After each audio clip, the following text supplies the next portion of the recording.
आए देखिए भैया, हम भोजपुरी गायक अखिलेश आजाद आप लोगों के बीच में यही चैत के महीना में एगो बहुत ही प्यारा सोहर गीत लेके आइल बानी। आप लोग सुने जा और प्यारा आशीर्वाद ऐसा ही बनाए रखिए।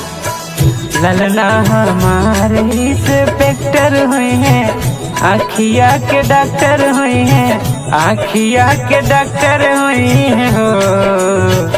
ललना हमारे इंस्पेक्टर हुए हैं, आखिया के डॉक्टर हुए हैं, आखिया के डॉक्टर हुई है हो। इनके माथवा पे शोभे मुकुट ताज, देशवा के लाज रखे हो। इनके माथवा पे शोभे मुकुट ताज, देशवा के लाज रखे हो।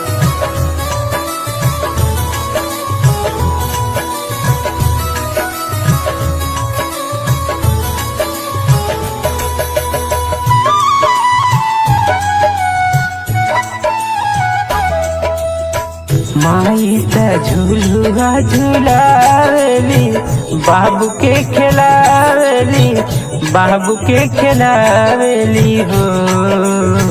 माई त झूलुआ झूलावेली, बाबू के खिलावेली, बाबू के खिलावेली हो।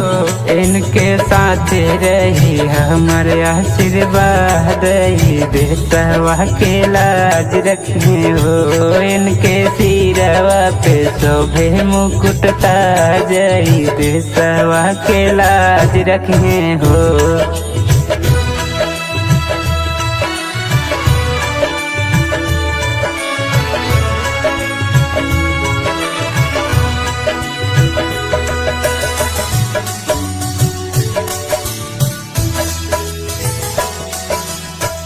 बबुआ के पापा महाराजा बड़े, माही महारानी बड़ी, माही महारानी बड़ी हो। बबुआ के पापा महाराजा बड़े, माही महारानी बड़ी, माही महारानी बड़ी हो। जन्म में घरवा में किशन कन्हैया के चारों घरवा सोहर होला हो। जन्म में घरवा में किशन कन्हैया त चारों घरवा सोहर होला हो।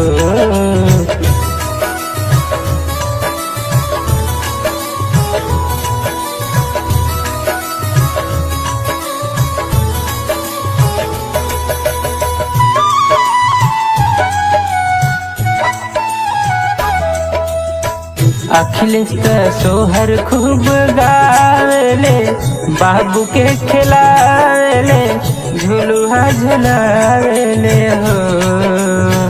अखिलेश त सोहर खूब गावेले, झुलुहा झुलावेले, बाबू के खिलावेले हो।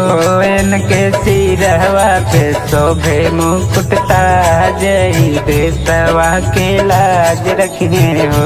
इनके सिरवा पे शोभे मुकुट ताज, देशवा के लाज रखे हो। इनके सिरवा पे शोभे मुकुट ताज, देशवा के लाज रखे हो।